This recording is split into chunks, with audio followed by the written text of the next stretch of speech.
Hola, ¿qué tal? Hace poco más de 5 meses que el COVID-19 llegó a nuestro país y con él una nueva forma de vivir derivado de la pandemia. Pero también este virus vino a exhibir las grandes carencias que existen en nuestro país. La desigualdad social es mucho más evidente ahora. Y es que a pesar de que el virus llegó a través de las clases más privilegiadas, de aquellas personas que habían viajado al extranjero o que habían convivido con personas de otros países y que regresaron a México siendo portadores sin saberlo,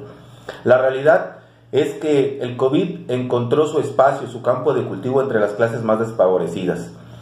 Y es que mientras para algunos la forma de prevenir o la solución ha sido el aislamiento social, la sana distancia y el extremar las medidas de higiene en el hogar, para millones de familias mexicanas esto ni siquiera ha sido una opción, porque es mucho más grande la necesidad de salir todos los días a buscar el sustento de sus familias que el riesgo de contagiarse al salir a la calle.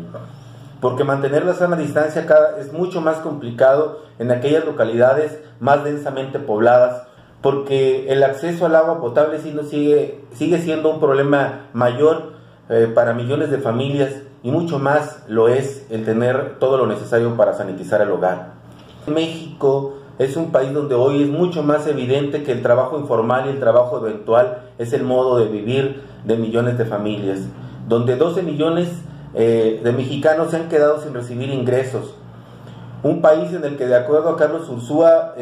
la situación es mucho más compleja porque la recaudación tributaria no rebasa el 14% del Producto Interno Bruto, mientras que en otros países de Latinoamérica está alrededor del 20%.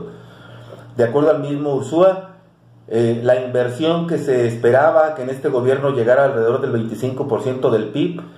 al contrario, en el primer año cayó un 2.7%. Según él mismo,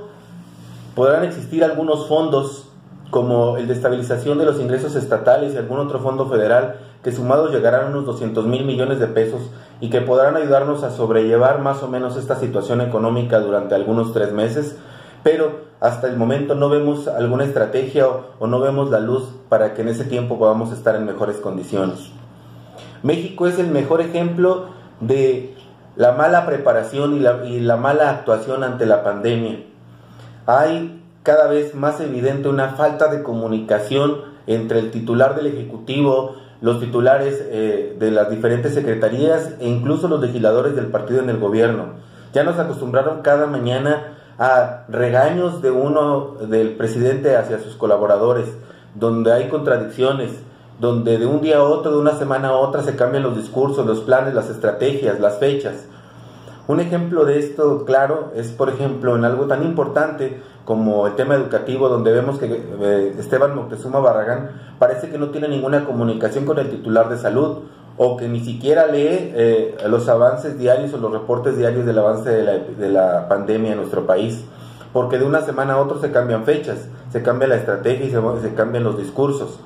Hoy es mucho más evidente que el reclamo histórico de los docentes de reducir el número de alumnos